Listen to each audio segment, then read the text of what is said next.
My meeting was preceded by a call on President von der Leyen this morning. I will also be meeting with Commissioners Šefčovič, Sikela, and Kubilius during my stay, and I hope to interact with President Metsola and members of the European Parliament also during this visit. Now, my visit to Brussels is taking place 3 months after that of the EU College of Commissioners to India. Even in that time, it is apparent that the world order was in the midst of a profound change. These trends have intensified in many ways. We have, without doubt, entered an era of multipolarity and strategic autonomy. As two important poles of that emerging reality, there is a powerful case for India and European Union to forge deeper ties. Working towards that goal requires intensified cooperation in many domains, which is the reason why we are meeting. At its core is a strong political and strategic rapport that is built on both our countries being both our entities, European Union and India, being political democracies, market economies, and pluralistic societies. Naturally, how we look at the world and its challenges are shaped by history, geography, development levels, and experience. There will be situations when our perspectives may not be entirely identical. That is understandable. But what is important is that we expand common ground and understanding and enhance levels of trust. So the High Representative and I exchange views on the global order. We will be discussing in the coming session the situation, of course, in Europe. We will have, a deeper exchange on the Ukraine conflict. We'll be talking about West Asia, as we call it, Middle East for you, the Indian subcontinent, and the Indo-Pacific, amongst others. I'm confident that this will be useful and productive. And as I said, we have spent the morning discussing defense and security cooperation, various dimensions of it. Let me add that stabilizing and de-risking the international economy is today a strategic priority for us. This has many dimensions, including building more resilient and reliable supply chains, as well as increasing trust and transparency in digital interactions, creating stronger economic and technology partnerships between major players. We believe has acquired even greater value. It is with that perspective that we support the goal of concluding an ambitious and balanced India-EU FTA by the end of the year. We also see great benefit in holding an early meeting of the Trade and Technology Council. Allow me finally to make a few points about combating terrorism.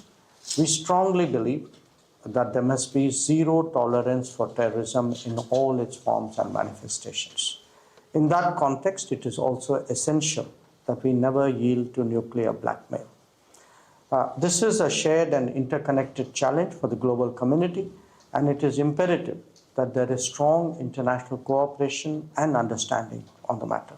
So finally, let me conclude by thanking High Representative Kallas for her welcome, for her hospitality today, and I look forward to continuing our dialogue.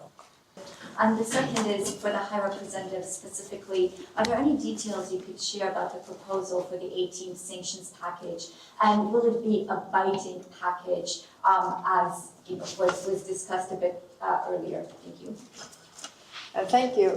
We will discuss the security situation further when it comes to the security situation in Europe, as well as also in the Pacific. So we will have those discussions later on. When it comes to the details of the 18th package, we have a separate press conference today where we will reveal the details and we can talk about that then. I think the High Representative answered that question, which is we, in our talks, haven't come to the issue of the Ukraine conflict and Russia as yet. But I'm looking forward to that discussion, because I think we obviously have our particular interests and our particular perspectives, which we both bring to bear. Turkish News Agency Anadolu Selam Valente.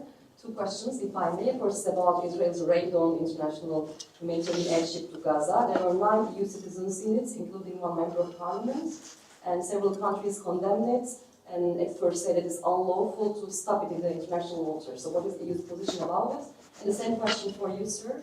And the second, if I may, it's about India-Pakistan conflict, I would say. Will the EU take any initiatives about that to resolve the conflict in a peaceful way? Thank you. Of course, the consular protection for the citizens is up to the member states to provide. When it comes to international law, it has to be followed also in the international waters. But what we discussed today also is that we have to develop the international law further when it comes to maritime issues. Like we have the issue of stopping the shadow fleet, for example. We have the issue of subsea cables. All these things are new threats, new worries, and I think in the global multilateral forum we need to develop the international maritime law further. Well, I don't have anything particular to add to the first question, but to the second one, I'd like you to understand this is not a conflict between two states per se. This is actually a response to the threat and to the practice of terrorism. So I would urge you to make it, don't think of it as India-Pakistan, think of it as India-Terroristan. You will then appreciate it. Thank you. We go for NHK. My question goes to the High Representative. Two questions. Will you be pushing today for India to have a more tougher position towards Russia? And then my second question is, since you were at the Shangri-La Dialogue in 20 weeks ago, is the tightening cooperation related to the concerns you have towards China? Thank you. As mentioned before, we will have those discussions later on. I mean, it is clear also from the discussions that we have right now is that nuclear threats cannot pay off, and this is the mutual concern. We see different actors, in our case, Russia using these nuclear threats, and also we see other actors in the world using this. So we will discuss this further. And then what comes to our India policy, then we have our separate India policy that is related to our bilateral relations. It's not against anybody, but it's really to our benefit to see where are the mutual interests of both sides. And I think in this global changing world, we need more partners than less, and that's why we are working to really intensify our cooperation regarding security and defense, for example. Can I take the last one over there? Yes. Dilarme from Radio Norbretagne, western part of France. Despite the Brexit, and probably due to the pressure of the geopolitical environment, there are more and more relations between the EU and the UK government now. Would you be in favor of more connections and also more EU officials or business leaders taking part in the next India Global Forum taking place in London on the 16th and 19th of June this year? Okay, I'm not particularly conversant with that forum, but certainly, for us, one, of course, we attach considerable importance to our relationship with the UK. We have actually made some big progress there, including finalizing our FTA with the UK. We certainly do see that on many issues with which we engage with the European Union, there are also issues which are relevant to our relationships with the UK. So I think dealing or engaging them both in tandem does make sense to me.